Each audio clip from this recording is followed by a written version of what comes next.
Silakan duduk. Shalom, saudaraku yang dikasihi Tuhan Yesus Kristus. Ini hari yang ketiga dari acara ratapan mempelai. Saudara yang dikasihi Tuhan, kalau saya menyampaikan firman tentunya berdasarkan dari apa yang saya terima di tempat ini untuk saya sampaikan. Di dalam doa tadi malam 6 jam doa semalam suntuk. Kalau saudara peka, itu pada sesi pertama itu ada gelombang Roh Kudus yang luar biasa, dan di sana juga ada divisi malaikat yang bertugas nanti mengawal guru yang pertama yang berkuasa atas badan manusia. Makanya suasananya begitu luar biasa tadi malam itu. Penyembahannya, urapannya dahsyat, luar biasa, seperti tiupan angin keras, seperti desau air bah. Saudara, itulah hadirat Roh Kudus yang disertai juga oleh malaikat-malaikat yang nanti akan menyertai pelayanan para guru di akhir zaman. Saudaraku, dan tadi malam itu khusus satu divisi yang berkuasa atas badan manusia. Kalau saudara peka, saudara, maka saat ini saya akan menyampaikan manajemen tubuh sebagai bait suci Allah. Kalau kita ingin menjadi mempelai wanita anak domba Allah, ini meskipun kita menggebu, bergairah, kemudian meratap berdoa supaya mempelai itu cepat datang, saudaraku, supaya tiba cepat hari perkawinan anak domba itu tiba. Saudara, kalau nikah itu pengennya ya cepat-cepat, saudaraku, bahkan ada yang kesusu, saudara. Tetapi saudaraku, ketahuilah bahwa kita harus membangun diri supaya kedapatan tak bercacat, seperti yang ditulis dalam 2 Petrus 3 ayat yang ke-14. Kemudian nanti puncaknya kita akan melihat bentuk mempelai wanita itu seperti di Wahyu pasal 12 ayat yang ke-1 dan ke-2. Kemudian hakikatnya lagi nanti mempelai itu adalah Yerusalem baru yang tertulis dalam Wahyu pasal 21 ayat 1 sampai 3. Saudara, jadi saat ini saya akan ajak saudara masuk di dalam alam hikmat. Bentuk mempelai itu seperti apa? Saudaraku, apakah kira-kira saudara ini bentuknya sudah seperti Wahyu pasal 12 itu? Seorang wanita cantik yang berpakaian matahari, bulan, dan bintang, ataukah kondisi saudara ini seperti apa? Saudara, ini justru lewat ratapan yang saudara naikkan ini terjadilah tugas untuk hamba-hamba Tuhan, guru-guru di akhir zaman ini, membangun jemaatnya sesuai standar yang ditetapkan Tuhan, yaitu mempelai yang berpakaian matahari, bulan, dan bintang. Karena itulah nanti yang akan, saudaraku, masuk ke dalam bahtera keselamatan. Bahasa lain disebut harpazo. Yang lebih kita kenal itu rapture, saudaraku, tapi itu sesungguhnya sesuatu yang arahnya satu. Oleh karena itu hamba-hamba Tuhan di seluruh penjuru bumi, saudaraku, sudah memberitakan mengenai rapture. Ini gambaran dari ketika nanti gereja itu terbentuk sebagai mempelai wanita, seperti yang tertulis di Wahyu pasal 12 ayat 1 dan 2 itu, mempelai wanita yang cantik. Saudara, kita akan baca ayat permulaannya 2 Petrus pasal 3. 2 Petrus pasal 3 ayat yang ke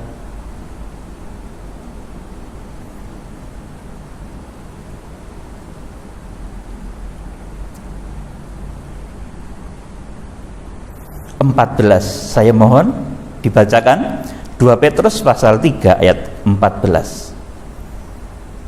Sebab itu, saudara-saudaraku yang kekasih, ya, yang keras, supaya sambil menantikan semuanya ini, kamu harus berusaha supaya supaya kamu kedapatan tak bercacat dan tak bernoda di hadapannya dalam perdamaian dengan Dia. Amin.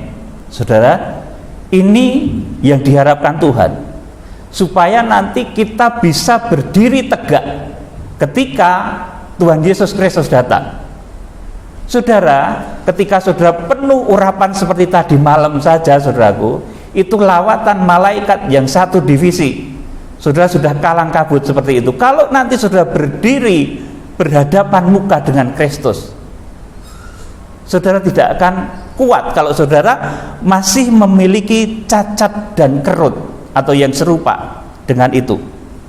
Jadi saudaraku, sebelum apa yang kita doakan, kita ratapkan agar saudaraku gereja ini terbentuk, kemudian terjadi penghukuman atas bumi, sebelum Exodus final itu terjadi, atau orang katakan itu rapture, penyelamatan atau bahtera akhir zaman. Kalau saya sering menyebutnya harpazo, tapi itu sebetulnya satu. Ya saudaraku, nanti itu acaranya satu. Istilahnya dari hamba-hamba Tuhan, karena bahasa di muka bumi ini banyak, jadi banyak saudaraku istilah yang dipakai oleh hamba-hamba Tuhan. Saudara yang dikasihi Tuhan, kita harus terlebih dahulu bekerja membangun tubuh Kristus. Karena ratapan saudara ini, tokoh-tokoh akan segera bekerja, bergerak untuk membangun tubuh Kristus. Mempelai itu harus jadi dulu. Saudaraku, jadi antikris seperti orang yang takutkan nanti itu akan ada penandaan karagma 666, itu tidak akan jadi sebelum mempelai itu jadi duluan. Jadi saudaraku, saudara harus jadi duluan. Kalau saudara belum jadi, maka yang disebut penandaan karagma 666 itu nggak akan jadi. Tuhan itu menang. Saudaraku, oleh karena itu saudara jangan takut. Sebelum mempelai wanita ini terbentuk, saudaraku, karagma 666 itu tidak akan terjadi. Dan di atas mimbar ini saya nyatakan, vaksin saat ini bukan merupakan tanda 666. Jadi jangan takut.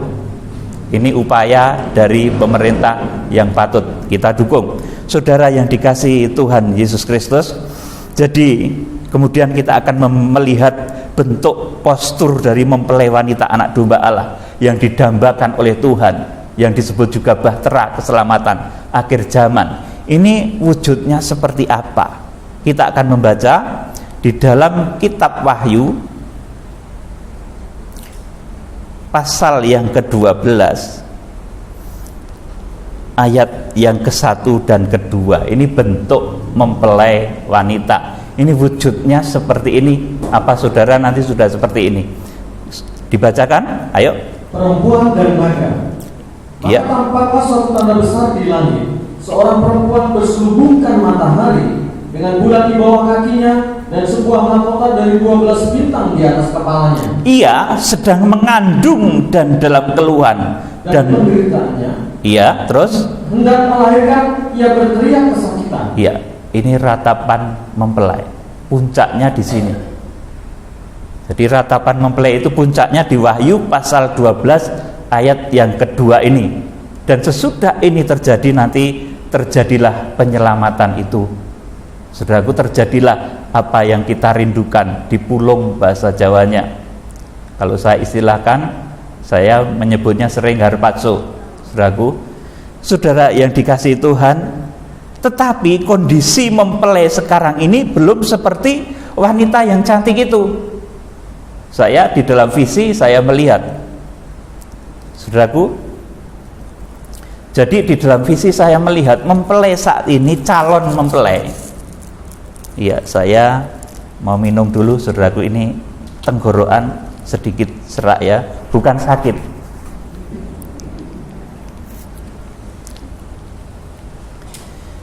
Ini jam 17 lebih, jadi yang berpuasa, yang kemarin saya sarankan di channel saya, dimanapun saudara berada untuk berpuasa, ini sore. Jadi menurut kekuatan saudara masing-masing, saudara boleh berpuasa dan berdoa, terutama berdoanya, sembahyangnya yang diperkuat.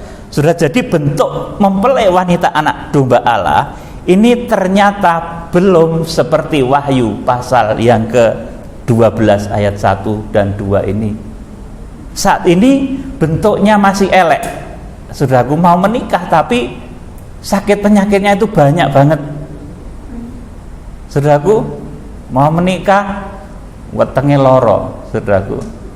Napasnya mengkis-mengkis. Ya nggak bisa nanti diajak perjamuan kawin. Nanti ada sunyi senyap setengah jam, saudaraku. Kemudian ada perjamuan kawin, kalau napasnya mengkis-mengkis nanti nggak kuat. Oleh karena itu, lewat lawatan divisi malaikat yang tadi malam memberikan satu pernyataan, saudaraku, yang berkuasa atas badan manusia, saya akan menyampaikan mengenai manajemen tubuh sebagai bait suci supaya saudara sehat, badan saudara sehat, paru-paru saudara sehat. Saudara, malaikat yang melawat kita dan kuasa Roh Kudus yang melawat kita tadi malam itu yang berkuasa atas badan kita, yang berkuasa atas sakit penyakit. Saudara yang dikasihi Tuhan Yesus. Jadi saya sampaikan sekali lagi, mempelai atau calon mempelai itu, saudaraku, saat ini kondisinya masih begitu memprihatinkan.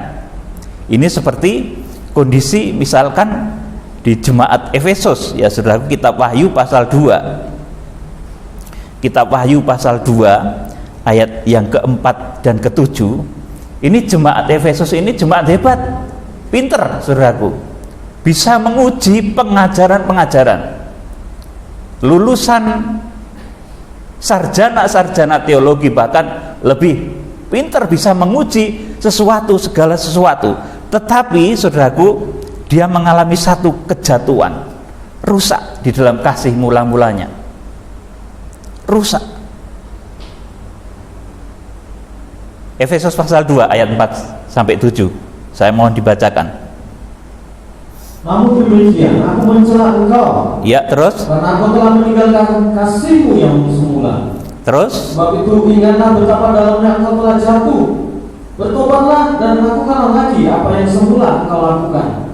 Jika tidak demikian, aku akan datang kepadamu dan aku akan mengambil kaki-kakimu dari tempatnya jika engkau tidak bertobat. Amin. Saudaraku, jadi ini jemaat Efesus. Jemaat Efesus ini rusak atau jatuh di dalam mezbah dupanya. Mezbah dupa itu dalam diri saudara terkena kepada paru-paru. Jadi ini arep dadi manten, paru-parunya rusak, mengkis-mengkis terus, saudaraku. Naik tangga 10 tangga itu mengkis-mengkis. Harus diperbaiki dengan kehadiran bintang yang pertama, penggembala jemaat Efesus. Saudara, ini penyakit-penyakit yang berkaitan dengan paru-paru, organ pernapasan ini harus disembuhkan. Ini secara jasmaninya, dan ini harus terjadi. Saudara harus berusaha supaya tercapai akan hal ini. Kemudian secara rohani ini menunjuk kepada penyembahan. Penyembahan saudara harus terbangun. Orang itu kalau sembahyangnya bagus, itu otomatis nanti paru-parunya secara dimensi keempat itu akan terbangun. Paru-parunya secara dimensi keempat, sel-sel tubuhnya itu akan mengalami pembaharuan yang begitu luar biasa. Saudara yang mengkis-mengkis, yang berjalan 30 langkah sudah mengkis-mengkis, itu kalau diajak perjamuan kawin anak domba nggak bisa. Pesta kawin anak domba itu perlu energi ekstra, saudaraku. Kalau mengkis-mengkis kawin nggak bisa. Amin. Maaf bahasa dewasa ini, nggak bisa mengkis-mengkis kawin, saudaraku, nggak bisa. Perkawinan anak domba itu memerlukan satu kekuatan. Jadi jemaat Efesus ini rusak di mezbah dupanya. Saudara harus membangun mezbah dupa supaya saudara tidak terkena penyakit yang berkaitan dengan paru-paru dan organ pernapasan. Saudara juga saya beritahu, kenapa saat ini yang melanda dunia ini adalah wabah corona yang berkaitan dengan paru-paru. Ini karena menandai segera terjadinya kegerakan kitab Wahyu munculnya guruh yang pertama. Saudaraku, dari divisi, saudaraku, malaikat yang berkuasa atas badan manusia. Dan kalau saudara ingin mengalami penyembuhan secara fisik maupun secara spiritual, saudara harus melakukan hal ini, membangun mezbah dupa. Paru-parumu akan dijamah Tuhan. Yang sekarang mengkis-mengkis, ayo, saya itu juga sering mengkis-mengkis, tapi karena lemu ya saudaraku, karena gemuk. Jadi kalau jalan agak jauh itu ya rodok mengkis-mengkis sedikit, karena badan saya 85 kg, sekarang tingginya 175. Saudara yang dikasih Tuhan, ya berat kalau jalan, tetapi saya bersyukur diberi kesehatan. Saudara yang dikasih Tuhan, ini yang pertama. Kemudian yang kedua, ini jemaat Smyrna. Ini juga salah satu karakter dari saudara. Mungkin yang pertama tadi saudara sudah terjawab, saudara punya sakit paru-paru yang berkaitan dengan mezbah dupa, hidung mungkin, polip dan lain sebagainya, ingin sembuh, bangun mezbah dupa. Ini keahlian dari malaikat sidang jemaat di Efesus. Kemudian Smyrna, saudaraku, ini keahlian dari guruh yang kedua. Saudaraku, kalau guruh yang pertama itu sembahyangnya kuatnya minta ampun, saudaraku, itu karakternya. Makanya dia nanti bisa sembuhkan aneka macam penyakit yang berkaitan dengan paru-paru, bisa sembuhkan penyakit-penyakit rohani yang berkaitan dengan patah hati, kekecewaan dan lain sebagainya. Kemudian jemaat Smyrna, ini saudaraku, kita akan baca Wahyu pasal 2 ayat yang ke-9 dan ke-10. Saya mohon dibacakan. Ya.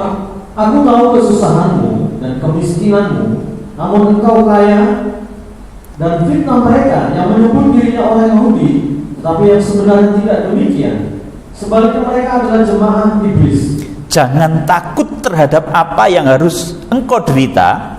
Sesungguhnya iblis akan melemparkan beberapa orang dari antaramu ke dalam penjara, supaya kamu dicobai, dan kamu akan beroleh kesusahan selama 10 hari. Hendaklah engkau setia sampai mati, dan aku akan mengaruniakan kepadamu mahkota kehidupan. Amin. Ini jemaat Smyrna. Ini jatuhnya dia dilanda dosa penakut, seperti Ayub. Apa yang engkau takutkan itu yang menimpamu. Saya dulu pernah takut, saudaraku, jantung saya, aduh, bagaimana ini kok rodok deg-degan, saudaraku. Saya malah akhirnya pernah kena penyempitan pembuluh darah, tapi Tuhan sembuhkan. Karena itu memang proses saya untuk saya diberi mengenai pengetahuan, hikmat, makrifat mengenai manajemen tubuh sebagai bait suci Allah. Saya harus mengalami derita banyak hal, dan Tuhan sanggup sembuhkan. Saudara, jemaat Smyrna ini jatuhnya, rusaknya di pelita emas. Ini kalau dalam badan saudara, ini terkena kepada ginjal. Di sini yang mengalami gangguan ginjal, saudara mungkin penakut ya, sedikit-sedikit takut. Mau sembahyang sedikit takut, berkorban itu takut. Nanti jangan-jangan kalau berkorban banyak itu nanti nggak balik lagi, bangkrut. Nggak pernah ada ceritanya loh saudaraku, orang berkorban mempersembahkan sesuatu kepada Tuhan jadi bangkrut, tuh nggak pernah ada. Saya beritahu saudara. Jadi kalau seperti Salomo, Daud itu makanya sangat diberkati karena mengerti berkorban. Saya beritahu saudara, tidak pernah ada ceritanya orang berkorban itu menjadi jatuh dan miskin. Ini rahasia surga. Sudah, jadi saudaraku, jemaat Smyrna ini rusak pelita emasnya. Pelita emasnya dalam badan saudara terkena kepada ginjal. Kemudian juga sebagian ada usus, juga ada kena pelita emas. Kemudian kalau di kepala ini terkena kepada mata. Matanya yang minus sedikit. Saya minus, saudaraku, minus 1. Tapi saya biasakan tidak pakai kacamata, kecuali kalau terpaksa harus setir malam dan hujan, saya baru pakai kacamata. Saudaraku, jadi jemaat Smyrna ini seperti seorang gadis, tapi dia, saudaraku, sakit keras di bagian pelita emasnya. di bagian ginjalnya. Ya kalau sakit ginjal mau nikah itu ya nggak bisa, saudaraku. Apalagi diajak perjamuan kawin nggak akan kuat. Boyoke loro, saudaraku. Yang boyoke sehat saja kalau nikah itu berat loh, saudaraku. Kayak orang macul, saudaraku. Kemarin waktu di kebun belakang di Pastori itu di Pacul, saya heran. Pak Agus Eko masih kuat, boyoknya itu macul, itu berat, saudaraku. Jadi, saudaraku, orang yang mau masuk perjamuan kawin anak domba itu harus memiliki ginjal yang kuat, mata yang kuat, saudaraku. Oleh karena itu, saudara harus mengalami jamahan kesembuhan. Saudara harus dipenuhi dengan urapan Roh Kudus, bersekutu intim dengan kuasa Roh Kudus. Karena pelita emas ini menunjuk kepada pengurapan Roh Kudus secara nyata, secara permanen, termanifestasi dalam hidup saudara. Dengan begitu nanti ginjal saudara pelan-pelan akan diperbaiki oleh Tuhan. Ini jurus atau cara yang diberikan oleh Tuhan. Cacat dari jemaat Smyrna. Kalau Efesus tadi arep dadi manten, mau jadi pengantin, tetapi dia mengkis-mengkis, nggak bisa, belum bisa. Smyrna ini mau jadi manten, saudaraku, tetapi saudaraku ginjalnya rusak, matanya rusak, saudaraku. Ya ditunda, belum bisa. Kalau saudara bergumul sungguh-sungguh dalam ratapan mempelai, nanti akan saudara dibangun. Jadi melalui ratapan mempelai itu saudara juga membangun badan saudara menjadi bait suci Allah, menjadi seperti yang ditargetkan oleh Tuhan di dalam Wahyu pasal 12 ayat 1 dan 2. Kemudian yang ketiga, kelemahan yang ketiga, karena ini ada 7 kelemahan ya saudaraku, dan masing-masing guru, masing-masing karakter saudaraku. Dan guru yang kedua ini memiliki keahlian, saudaraku. Saya beritahu ini di dalam alam makrifat, saya diberitahu kalau mengenai jemaat Efesus, Smyrna, Pergamus sampai dengan Laodikia itu penempatan guru masih urut. Nanti mulai acaknya di Wahyu pasal 6. Saudaraku, di Wahyu pasal 2 ini jemaat Smyrna ini saudaraku, ini juga guru yang kedua. Kemudian Pergamus, saudaraku, ini guru yang ketiga. Ini rusak meja roti sajiannya. Jadi saudaraku, rusak persekutuannya dengan firman Tuhan. Kalau di dalam badan saudara ini lambung saudara kena tukak lambung mungkin, atau mungkin mah kronis saudara, atau bahkan mungkin kanker di sekitar lambung. Saudara, ini teguran kepada jemaat di Pergamus supaya jemaat Pergamus itu nanti layak seperti mempelai yang cantik yang berpakaian matahari, bulan dan bintang. Jadi rusak meja roti sajian ini apa saudara penyebabnya? Kalau orang yang benar, yang saudaraku lambungnya ini diberkati Tuhan, dijamah, ini dia akan memasukkan makanan rohani yang benar. Tetapi orang-orang yang mendengarkan satu makanan rohani yang tidak jelas, nanti lambung saudara akan sakit.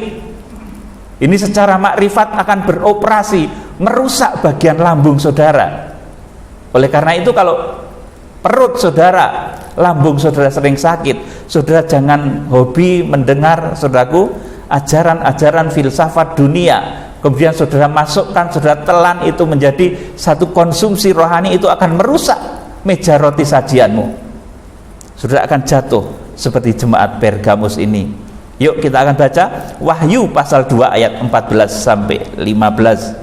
Saya mohon dibacakan Wahyu pasal yang kedua ayat 14 dan 15. Tetapi aku mempunyai beberapa keberatan terhadap engkau. Iya. Di antaramu beberapa orang yang menganut ajaran Bileam, yang memberi nasihat kepada Balaam untuk menyesatkan orang Israel supaya mereka makan persembahan berhala dan berbuat zina. Iya, sampai di sini dulu. Jadi ini ada ajaran Bileam yang masuk di jemaat Pergamus. Ini yang membuat meja roti sajiannya itu rusak. Ajaran Bileam yang memberi nasihat kepada Balak, saudaraku, untuk menyesatkan Israel. Jadi ini ada ajaran yang tidak benar, saudaraku. Ini membuat meja roti rusak. Kalau saudara sukanya mendengar filsafat-filsafat dunia lebih daripada firman Tuhan, maka nanti yang akan kena perutmu, lambungmu akan terkena penyakit, dikit-dikit sakit, masuk angin, keroan, ngentut. Saudaraku, pas saat meditasi firman Tuhan, saya kerungu ada yang ngentut, saudaraku. Sunyi senyap setengah jam katanya, saudaraku. Ada yang tut gitu, saudaraku. Ini bagus juga, saudaraku. Nanti ketika sunyi senyap di surga, saudaraku, itu lambungnya kurang baik ya, saudaraku. Harus diperbaiki. Saudara harus banyak makan firman Tuhan yang benar, saudaraku. Jadi jemaat Pergamus ini rusak lambungnya, rusak pencernaannya, saudaraku, karena terbiasa memasukkan filsafat-filsafat dunia, terbiasa memasukkan ajaran-ajaran yang tidak jelas. Kalau saudara di sini sudah mendapat pengajaran tentang kitab Wahyu, detail kronologis kitab Wahyu, saudara masih kesana kemari mendengar sesuatu yang tidak jelas, itu nanti akan berakibat kepada rusaknya lambung, baik secara rohani. Ini persekutuanmu dengan firman Tuhan akan rusak, lambungmu akan rusak. Kemudian meja roti sajian ini di dalam badan kita, kalau di kepala ini kenanya adalah mulut, saudara bisa sariawan, dikit-dikit sariawan, saudaraku ya. Jadi ini teguran kepada jemaat di Pergamus, keahlian dari guru yang ketiga, guru dari Indonesia, saudaraku. Jadi ini membangun meja roti sajian, jadi dia pinter kalau hal firman Tuhan, saudaraku. Kemudian kita lanjut, ini teguran kepada jemaat Tiatira, saudaraku. Ini guru keempat nanti yang akan melaksanakan pekerjaan ini. Dia memiliki keahlian membangun pintu kemah suci, saudaraku, karena jemaat Tiatira ini jatuh di pintu kemahnya, saudaraku. Dan pintu kemah ini di dalam badan manusia terkena kepada organ reproduksi. Ya, kalau di zaman Yesus ini ada wanita yang pendarahan, kemudian bilang pada Yesus, cukup aku jamah jumbai jubahnya, maka aku akan sembuh. Saudara yang dikasihi Tuhan Yesus, demikian pula saudaraku, di akhir zaman saat ini ada orang-orang yang mengalami penyakit seperti itu, yang berkaitan dengan organ reproduksi. Organ reproduksimu tidak beres. Ini teguran di pintu kemah. Saudaraku, kita akan baca Wahyu pasal 2 ayat 20 sampai 23. Teguran jemaat di Tiatira yang rusak pintu kemahnya, yang rusak organ reproduksinya. Ayo dibacakan ayat 20 sampai 23. Tetapi aku mencela engkau, karena engkau membiarkan wanita Isabel yang menyebut dirinya nabiya mengajar dan menyesatkan hamba-hambaku supaya berbuat zina dan makan persembahan-persembahan berhala. Terus, dan aku telah memberikan dia waktu untuk bertobat, tetapi ia tidak mau bertobat dari zinanya. Iya. Lihatlah, aku akan melemparkan dia ke atas ranjang orang sakit, dan mereka yang berbuat zina dengan dia akan melemparkan ke dalam kesukaran besar, jika mereka tidak bertobat dari perbuatan-perbuatan perempuan itu. 22. Dan anak-anaknya akan kumatikan, dan semua jemaat akan mengetahui bahwa akulah yang menguji batin dan hati orang, dan bahwa aku akan membalaskan kepada kamu setiap orang menurut perbuatannya. Amin. Jadi jemaat Tiatira ini rusak, saudaraku, jatuh di pintu kemahnya. Pintu kemah ini kalau di dalam badan kita, badan saudara ini organ reproduksimu. Bahasa gampangnya itu sekitar, maaf ya, alat reproduksi saudara, baik saudara laki-laki ataupun perempuan. Kalau saudara mengalami gangguan di sana, maka tegurannya adalah di sini, saudaraku. Tetapi ini juga ada arti rohaninya. Ketika seseorang itu mengalami satu jamahan palsu, sakjane udu Roh Kudus tapi kemeroh, saudaraku, ini orang yang salah kemasukan, saudaraku. Pintu kemahnya, saudaraku, panca inderanya ini merasakan sesuatu yang keliru. Jadi di sini, saudaraku, kita harus mengenali sentuhan-sentuhan Roh Kudus yang benar. Jangan sampai kita menjadi salah tangkap. Sebetulnya bukan Roh Kudus, itu kuasa kegelapan, tetapi saudaraku membuat merinding juga. Wah, jangan-jangan ini Roh Kudus. Padahal saudara itu liwatnya kuburan. Saudaraku, Roh Kudus di bawah pohon, sudah di pohon di kuburan. Ya memang Roh Kudus bisa juga kalau sudah penuh dimanapun itu bisa, saudaraku. Tapi untuk menangkap hal-hal seperti ini, terutama yang setelah baptis kemarin, ya saudaraku, itu kalau ingin supaya dipenuhi oleh Roh Kudus, dia harus peka, memasukkan sentuhan-sentuhan kuasa Roh Kudus. Roh Kudus itu berbicara seperti apa? Kadang ini baur, saudaraku, dengan suara-suara yang enggak benar, kadang suara daging, kadang bahkan suara kegelapan, itu berbaur. Nah, jemaat Tiatira ini dia dimasuki oleh satu ajaran yang disebut wanita Isabel. Saudaraku, wanita Isabel. Isabel ini dulu istrinya Raja Ahab, yang membuat Raja Ahab itu tersesat. Sebenarnya Ahab itu baik, tetapi dipengaruhi oleh Isabel ini sehingga memusuhi Elia. Saudara yang dikasihi Tuhan, jadi ini jatuhnya jemaat Tiatira ini rusak di pintu kemah. Kalau pintu kemah saudara ingin mendapatkan jamahan, saudara mendapatkan satu kelemahan di pintu kemah, di organ reproduksi, saudara harus mengenali sentuhan-sentuhan Roh Kudus yang betul-betul dari Roh Kudus. Saudara masukkan dalam hatimu, panca inderamu. Oleh karena itu, saudaraku, pintu kemah itu memiliki berapa tiangnya? Lali apa pura-pura nggak tahu? 5 ya, saudaraku. Makanya itu panca indera. Panca indera kita ini, saudaraku, harus kita gunakan untuk menangkap getaran-getaran Roh Kudus. Kalau saudara melihat di dunia kegelapan, itu panca inderanya digunakan untuk menangkap kuasa kegelapan. Dari jarak jauh itu, saudaraku, tukang ramal, saudaraku, sudah tahu, saudaraku, karena dia juga melatih panca inderanya dengan sentuhan-sentuhan kuasa kegelapan. Nah, kalau orang itu sukanya begitu, saudaraku, sudah Kristen, katanya dibaptis juga, tapi sukanya masih ke perdukunan, ke sana kemari, saudaraku, itu nanti yang akan kena organ reproduksimu. Ini teguran kepada jemaat di Tiatira. Ini mengenai pintu kemah, saudaraku. Kemudian jemaat Sardis, saudaraku. Jadi ibarat gadis ya, saudaraku, jemaat Tiatira tadi rusak pintu kemahnya. Mau nikah malah rusak, malah pendarahan terus, nggak berhenti-berhenti. Mau nikah, saudaraku, yang laki-laki malah kena prostat. Ya piye ya, saudaraku, malah nggak jadi, saudaraku. Jadi saudaraku, ini harus disembuhkan dengan kehadiran guru yang keempat. Dia memiliki keahlian membangun pintu kemah. Dia sangat pintar dalam urapan Roh Kudus, saudaraku. Yuk, selanjutnya kita akan belajar mengenai, saudaraku, jemaat Sardis. Ini rusak bejana pembasuhannya, saudaraku. Ini kalau di dalam badan kita terkena paha, kemudian saraf-saraf di sekitar paha, jadi orang lumpuh, saudaraku. Ini tegurannya seperti apa? Saudara, kita akan baca Wahyu pasal 3 Wahyu pasal 3 ayat 1 sampai 3. Saya mohon dibacakan. Jemaat di Sardis. Ya.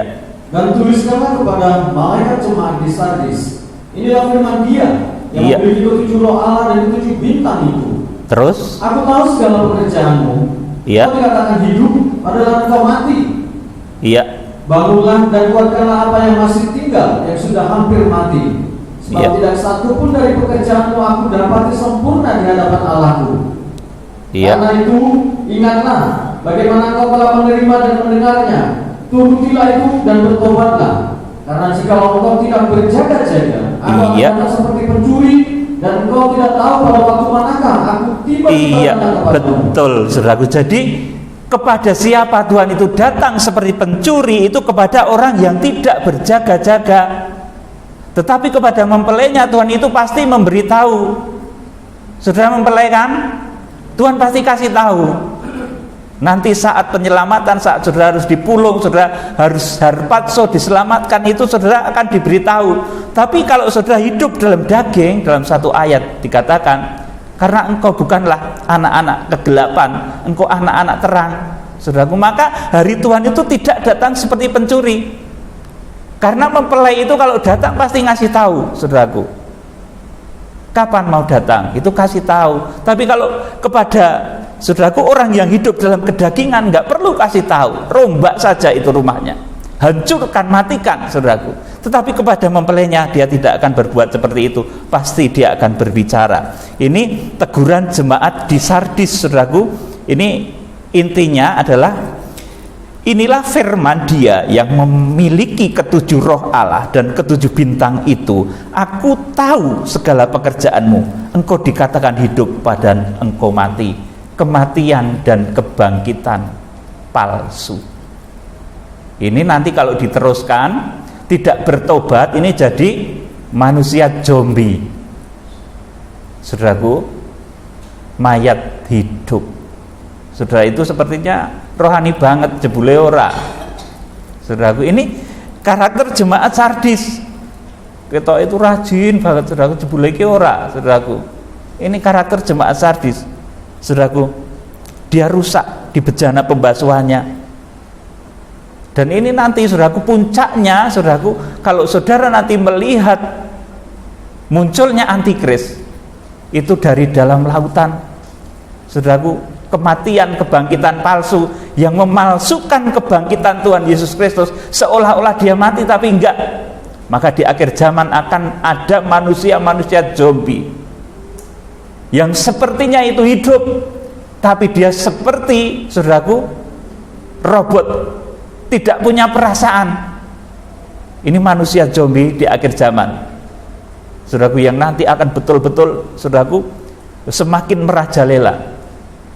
Jadi jemaat Sardis ini kalau tidak bertobat, nanti dia akan masuk kepada masa antikris itu, saudaraku, di mana pemimpin dunia itu akan muncul nanti dikatakan dari dalam laut. Karena, saudaraku, dia mengalami kematian, kebangkitan palsu, jatuh di bejana pembasuhan. Fir'aun itu juga tenggelamnya di laut Teberau, saudaraku. Maka saya kasih tahu saudara, kebangkitan antikris di akhir zaman itu kebangkitannya roh Fir'aun yang dahulu, saudaraku, menjadi lawan bebuyutannya Musa. Saudaraku, ingat baik-baik ini. Jadi antikris di akhir zaman yang akan bangkit menjadikan satu dunia ini di dalam cengkeraman kuasa kegelapan, saudaraku, itu adalah bangkitnya roh Fir'aun yang dahulu tenggelam di laut Teberau. Oleh karena itu munculnya antikris itu dari dalam laut, saudara. Kemudian kalau saudara melihat kisahnya di Wahyu pasal 14, Wahyu pasal 15, saudaraku, mereka yang sudah berhasil menyeberangi lautan kaca itu menang, kemudian menyanyikan lagu, nyanyian Musa dan nyanyian anak domba, karena mereka teringat ketika mengalahkan Fir'aun. Saudaraku, ini pelajaran dalam loh, saudaraku. Jadi jemaat di Sardis ini, kalau dia tidak bertobat, dia, saudaraku, akan terjebak di dalam satu arus manusia zombie di akhir zaman yang tidak punya perasaan, sadis, saudaraku. Dan pemimpinnya di akhir zaman nanti adalah antikris yang akan berkuasa selama 1260 hari, di mana pada saat itulah nanti terjadi karakma atau 666. Karakma itu bahasa lebih tepatnya itu trademark, ya saudaraku, satu cap.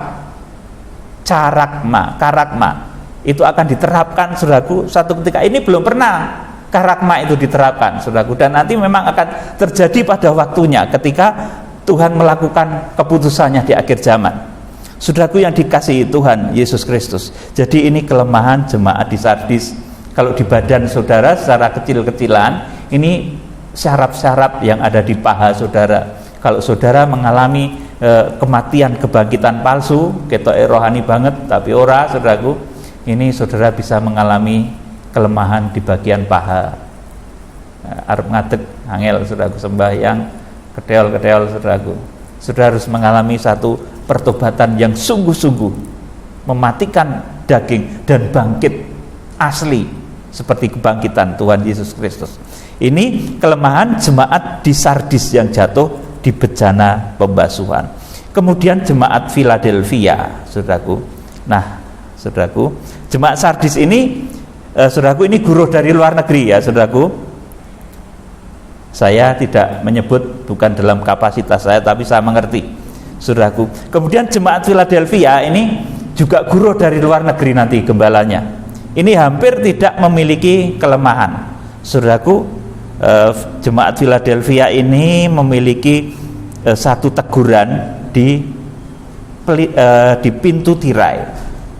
Saudaraku, kita akan membaca Wahyu pasal 3 ayat 10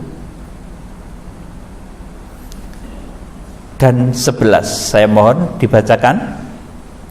Karena engkau menuruti firman-Ku untuk tekun menantikan Aku, Iya. maka Aku pun akan melindungi kau dari hari percobaan yang akan datang atas seluruh dunia untuk mencobai mereka yang diam di bumi. Aku datang segera. Peganglah apa yang ada padamu, supaya tidak seorang pun mengambil mahkotamu. Ya, teruskan ayat 12. Siapa menang, ia akan kujadikan suatu gunung di dalam bait suci Allahku, dan dia tidak akan keluar dari situ. Dan padanya akan dituliskan nama Allahku, nama kota Allahku, yaitu Yerusalem baru, yang turun dari surga dari Allahku, dan namaku yang baru. Amin. Saudaraku, jadi jemaat Philadelphia ini jemaat yang terbagus. Nanti gembalanya salah satu guru dari luar negeri. Saudaraku, ini terbagus. Saudaraku, kelemahannya di pintu tirai Maha Kudus. Saudaraku, dia pintar merobek tirai daging. Saudaraku, dan akhirnya dia menggembalakan satu jemaat yang berkarakter Philadelphia. Hampir tidak ada teguran, cuma dia harus sabar menunggu segala sesuatu. Supaya seperti saudara ini juga sabar menunggu apa yang dijanjikan oleh Tuhan itu. Saudaraku, kalau orang itu diuji kesabarannya, itu yang terasa sesak itu di mana, saudaraku? Di perut. Sesak di mana? Kalau saudara diuji kesabarannya, dada, betul? Nah, itulah diafragma. Kalau saudara sedang menunggu diuji kesabaran saudara, itu saudara akan mengalami satu seperti kesesakan. Dadamu seolah-olah menjadi tertekan naik diafragmamu ini. Saudaraku, kalau saudara mengalami hal seperti itu, saudara sedang diuji seperti jemaat Philadelphia. Nasihat Tuhan apa? Peganglah apa yang ada padamu. Jadi jangan mundur, saudara sesak karena menanti-nanti janji Tuhan kok belum tergenapi. Saudara harus tetap maju. Ini kelemahan jemaat Philadelphia, cuma di situ. Saudaraku, tidak ditegur sama Tuhan. Peganglah apa yang sudah ada padamu. Artinya disuruh sabar oleh Tuhan. Jadi ini karakter jemaat Philadelphia. Ini cirinya dalam diri saudara. Kalau saudara itu disuruh sabar, saudara akan mengalami satu rasa sesak di dada. Kemudian jemaat Laodikia, ini juga guru dari luar negeri. Saya terus terang katakan ini guru dari Amerika. Saudaraku, jatuhnya di mezbah korban bakaran. Makanya nanti penghukumannya yang ditimbulkan dari sana dahsyat. Karena saudaraku, tegurannya juga paling keras. Saudaraku, kita akan membaca Wahyu pasal yang ketiga ayat 15 sampai 18. Teguran kepada jemaat di Laodikia. Aku tahu segala pekerjaanmu. Iya. Kau tidak dingin dan tidak panas. Iya. Alangkah baiknya jika kau dingin atau panas. Jadi karena kau suam-suam kuku dan tidak dingin atau panas, aku akan memuntahkan engkau dari mulutku. Iya. Karena kau berkata, aku kaya dan aku telah memperkayakan diriku, dan aku tidak kekurangan apa-apa. Dan karena engkau tidak tahu bahwa engkau melarat dan malam, miskin, buta, dan telanjang. Amin. Saudaraku, ini karakter jemaat Laodikia. Dia itu merasa kaya tanpa Tuhan. Dia merasa bisa tanpa Tuhan. Saudaraku, aku wis sugih, ngapain ibadah barang, duitku keh, tabunganku keh, saudaraku. Kalau cuma seperti itu ya, saudaraku, nanti Salomo itu banyak juga hartanya, tapi tidak begitu, saudaraku. Daud juga begitu, saudaraku. tapi hatinya itu saudaraku lembut. Tetapi karakter jemaat Laodikia itu merasa, ini saya ulangi lagi, karena engkau berkata aku kaya dan aku telah memperkayakan diriku dan aku tidak kekurangan apa-apa, dan karena engkau tidak tahu bahwa engkau melarat, malang, miskin, buta, dan telanjang, komplit saudaraku ini. Saudara, kalau melihat kehidupan di daerah sana yang saya katakan digembalakan oleh jemaat ini, saudaraku, oleh malaikat sidang ini, sepertinya seperti itu. Sugih, saudaraku, kaya tapi sombong, saudaraku, tidak memiliki kerendahan hati. Jadi kalau saudara kaya, diberkati, itu saudara harus semakin tahu kepada Tuhan, mengerti misbah korban bakaran, mengerti persembahan kepada Tuhan. Rasa selot kaya tambah pelit, saudaraku, itu karakter Laodikia. Nanti hukumannya akan semakin dahsyat. Kalau dalam badan saudara ini misbah korban bakaran ini terkena kaki, tetapi ini bisa juga terkena jantung loh saudaraku, karena misbah korban bakaran ini merupakan denyut nadi dari semua aktivitas di bait suci Allah.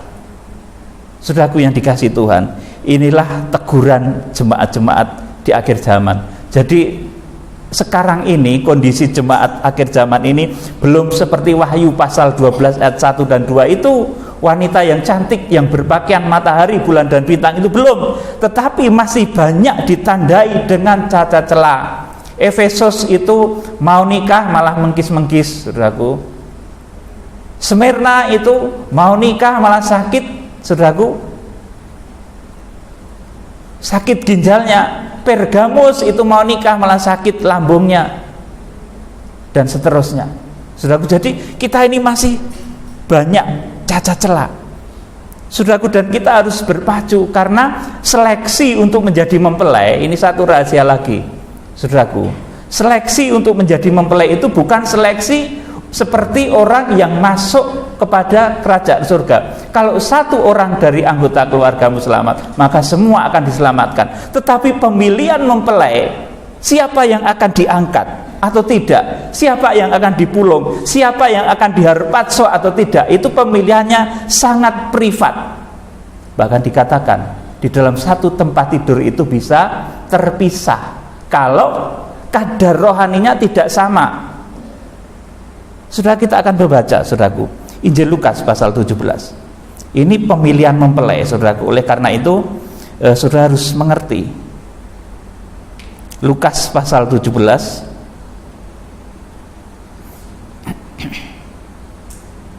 Sebentar.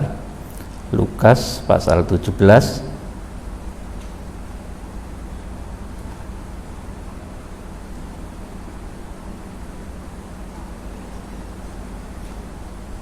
ayat 30 mulai sampai 35. Lukas pasal 17 ayat 30, saya mohon dibacakan. Lukas. Demikianlah halnya kelak pada hari di mana anak manusia menyatakan dirinya.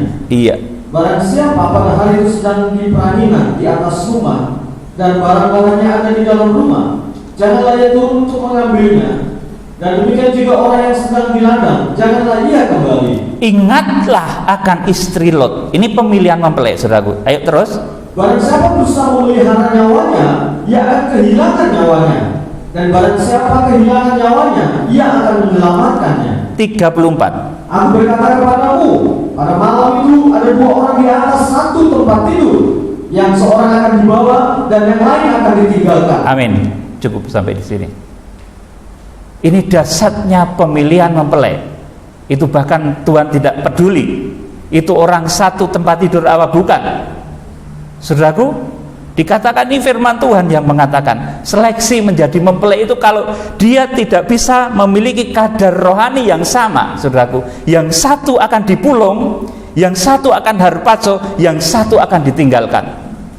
Jadi pemilihan mempelai ini beda dengan pemilihan warga kerajaan surga. Kalau pemilihan warga kerajaan surga dijanjikan satu orang di dalam keluargamu diselamatkan, semua akan diselamatkan. Tapi pemilihan mempelai ini sangat privat, saudara. Oleh karena itu kita harus betul-betul saudaraku masuk di dalam keseimbangan. Semuanya di sini harus seimbang.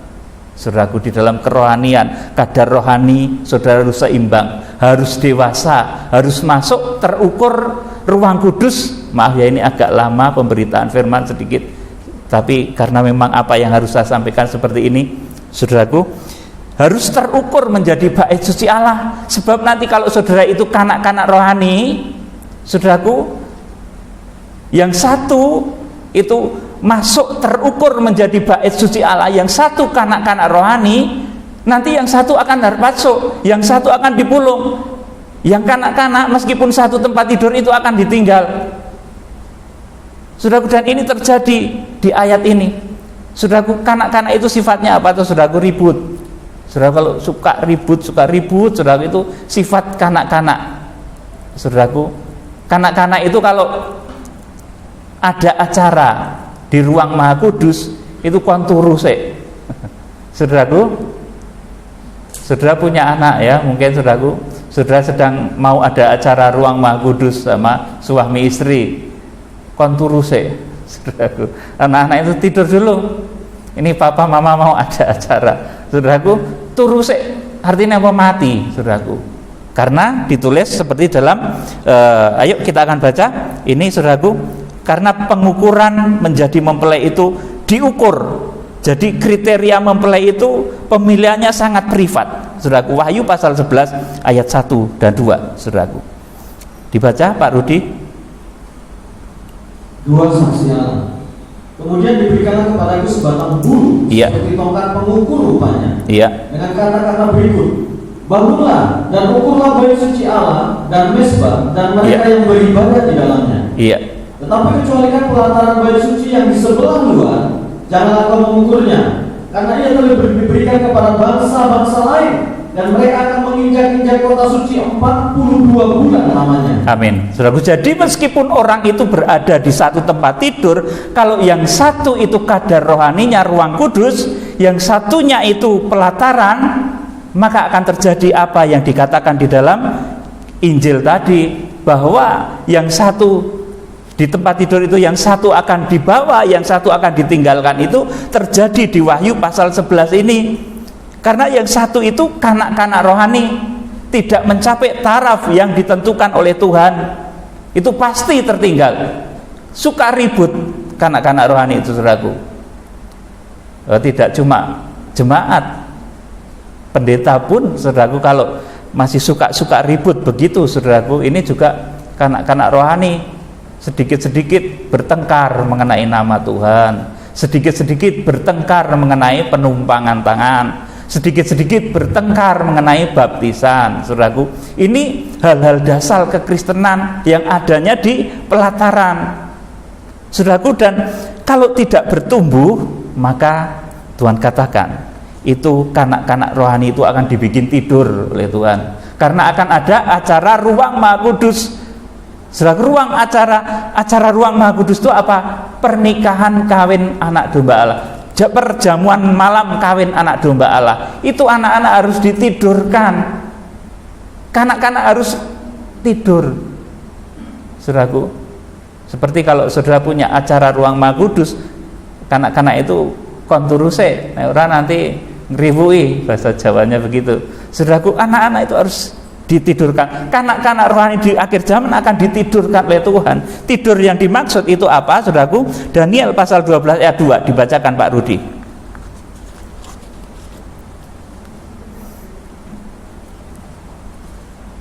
Dan banyak dari antara orang-orang yang telah tidur di dalam beribu tanah akan bangun, sebagian untuk mendapat hidup yang kekal, sebagian untuk mengalami kehinaan dan kengerian yang kekal.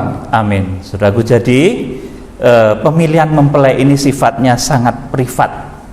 Kalau seseorang itu kanak-kanak rohani dan tidak menjadi bertumbuh, sekalipun dia berada di satu tempat tidur, yang satu akan dibawa, yang satu ditinggalkan, yang satu suruh turu terus, saudaraku. Yang satu dibawa, yang satunya konturu terus, saudaraku. Makanya berjaga, saudaraku. Jadi ini pemilihan mempelai di akhir zaman. Yang dimaksud tidur itu ternyata nanti akan menghadapi masa yang berat, diizinkan diinjak-injak. Kalau Wahyu pasal 11 tadi diinjak-injak oleh bangsa asing selama 1260 hari atau 3,5 masa. Saudaraku, kiranya Tuhan memberkati saudara dengan roh hikmat dan wahyu. Saat ini kondisi kita belum seperti Wahyu pasal 12 itu. Wahyu pasal 12 itu yang menginspirasi saya menciptakan lagu mempelai Tuhan, itu Wahyu pasal 12. Sejak dulu saya melihat visi itu dan saya tetap teguh melihatnya, dan Tuhan menyuruh saya untuk membentuk mempelai wanita anak domba Allah. Dan saudaralah kiranya yang akan menjadi penggenap firman Tuhan ini. Kita akan pujikan Kurasakan Kasih-Mu Tuhan, satu pujian yang mudah saja ya, untuk menyambut perjamuan kudus pada malam hari ini. Saudaraku,